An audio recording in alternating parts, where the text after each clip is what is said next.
সংযোগ করে দেওয়ার পর এবার আপনারা ম্যাজিক দেখবেন। আমাদের এখন যদি আমরা এখান থেকে আমরা চার্জারের লাইনটি খুলে দিই, সেক্ষেত্রে দেখতে পাচ্ছেন রিলেতে একটি টিক করে শব্দ হয়েছে। এখন ব্যাটারি থেকে সরাসরি চলতেছে। আবার কারেন্ট আসলে কারেন্ট থেকে চলবে, কারেন্ট চলে গেলে ব্যাটারি থেকে চলবে।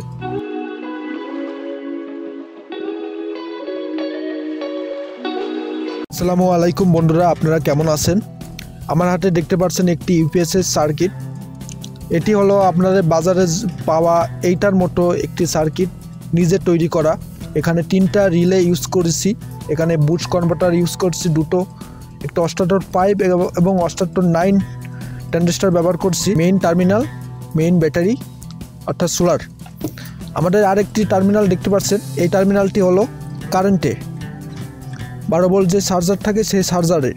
এখানে 12.22 ভোল্ট দেখাচ্ছে।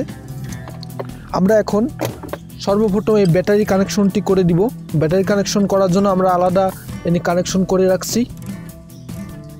এখানে কানেকশন করে দিলাম। কানেকশন করে দেওয়ার পর আমরা এখানে চেক করব এখান থেকে আউটপুট হচ্ছে কিনা। এই টার্মিনাল দিয়ে আউটপুট হচ্ছে। আমরা এখানে দেখব কত ভোল্টেজ আছে।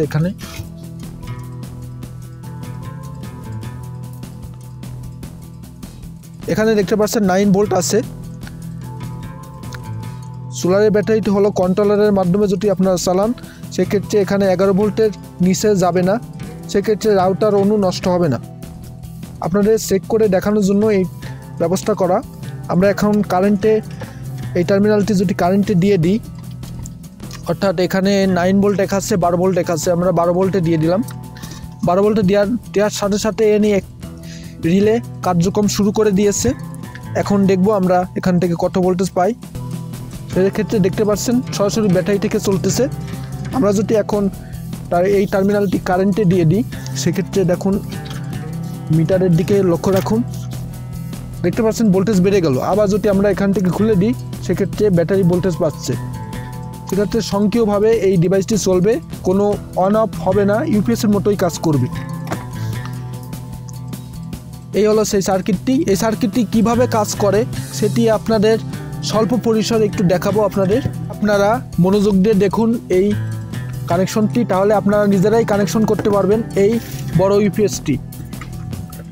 আমরা সেক্ষেত্রে সর্বপ্রথম আমাদের একটি রিলে লাগবে। রিলের কানেকশন করার আগে এখানে একটি ডায়োড 4007 নামে একটি ডায়োড কানেকশন করে নিয়েছি।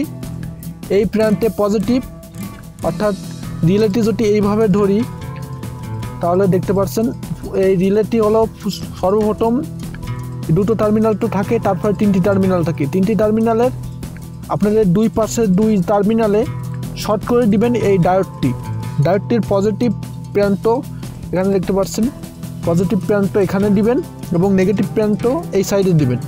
এবার আমাদের এসি ইনপুট করতে হবে, এসি 12 ভোল্ট, অর্থাৎ এই চার্জার থেকে রাউটারে যে চার্জার থাকে, এই রাউটারে যে চার্জার থাকে সেই চার্জারতে থেকে এই কানেকশনটি এখানে ঢুকবে। অর্থাৎ কানেকশনটি কোথা থেকে করছি আপনারা মনোযোগ দিয়ে দেখুন, তাহলে বুঝতে পারবেন। এখানে দেখতে পাচ্ছেন এসি প্লাসে আমরা এই টার্মিনালটি শর্ট করে দিয়েছি। এই আরেকটি টার্মিনাল দেখতে পাচ্ছেন, এই টার্মিনালে আমাদের ব্যাটারি ইনপুট করতে হবে। অর্থাৎ এখান থেকে আমরা ব্যাটারি পজিটিভ নিলাম, ব্যাটারি পজিটিভ নিয়ে এখানে কানেকশন করে দিলাম। এবার আমাদের আউটপুট, অর্থাৎ আউটপুট প্ল্যান্টে আমরা রাউটার সংযোগ করব। রাউটার সংযোগ এই মাঝখানে যে লেগটি দেখতে পাচ্ছেন, এই মাঝখানে লেগটি থেকে এখানে পজিটিভ কানেকশন নেবেন, নিয়ে এই বুস্ট কনভার্টার ইউজ করতে হবে। একটি বুস্ট কনভার্টার ইউজ করার একটি কারণ, ব্যাটারি ভোল্টেজ অনেক সময় কমে যায় যাদের কন্ট্রোলার নাই। আর যাদের কন্ট্রোলার আছে তারা তো কোনো সমস্যা নাই, আপনারা শুধু এই রিলে দিয়েও কানেকশন করতে পারেন, রিলে দিয়েই আপনাদের চলবে। রিলে দেওয়ার একটি কারণ, আপনাদের গরমের দিনে প্রচুর পরিমাণ ফ্যান ইউজ করবেন এবং লাইট ইউজ করবেন, সেক্ষেত্রে ব্যাটারি ভোল্টেজ প্রতিদিন ডাউন হয়ে যাবে, 8-9 ভোল্টে চলে যাবে। সেক্ষেত্রে সেই অবস্থায় যদি আপনারা রাউটার অনু চালান, সেক্ষেত্রে রাউটার অনু নষ্ট হওয়ার সম্ভাবনা আছে। এখানে দেখতে পাচ্ছেন রিলেতে আমরা কানেকশন ডায়াগ্রাম দেখিয়ে দিয়েছি। এখানে হচ্ছে সমস্ত নেগেটিভ এই প্রান্তে লাগাতে হবে, অর্থাৎ ডায়োডেরও নেগেটিভ দেখতে পাচ্ছেন, ডায়োডের এক পাশে সাদা যে পাশে সাদা হবে সেই পাশে পজিটিভ, এবং যে সাইডে এটি দেখতে পাচ্ছেন কালো, সেই সাইডে নেগেটিভ দেখতে পাচ্ছেন। আমরা যদি এই কানেকশনটি এখানে দিয়ে দিই, আলোটি জ্বলে উঠলো এবং ব্যাটারি থেকে যে পজিটিভ টার্মিনালটি আসলো, ব্যাটারি থেকে সরাসরি ব্যাটারি থেকেও আনতে পারেন, কন্ট্রোলার থেকেও আনতে পারেন, সেটা আমরা এখানে সংযোগ করে দিলাম। সংযোগ করে দেওয়ার পর এবার আপনারা ম্যাজিক দেখবেন।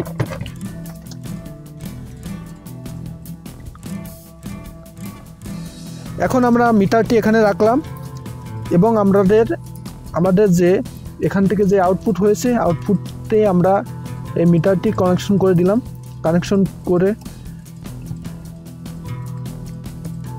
কানেকশন করে এখন আমরা ভোল্টেজ পাচ্ছি 12.2829 ভোল্ট।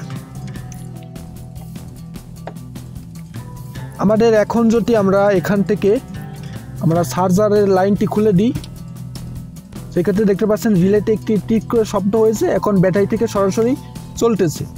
আবার কারেন্ট আসলে কারেন্ট থেকে চলবে, কারেন্ট চলে গেলে ব্যাটারি থেকে চলবে।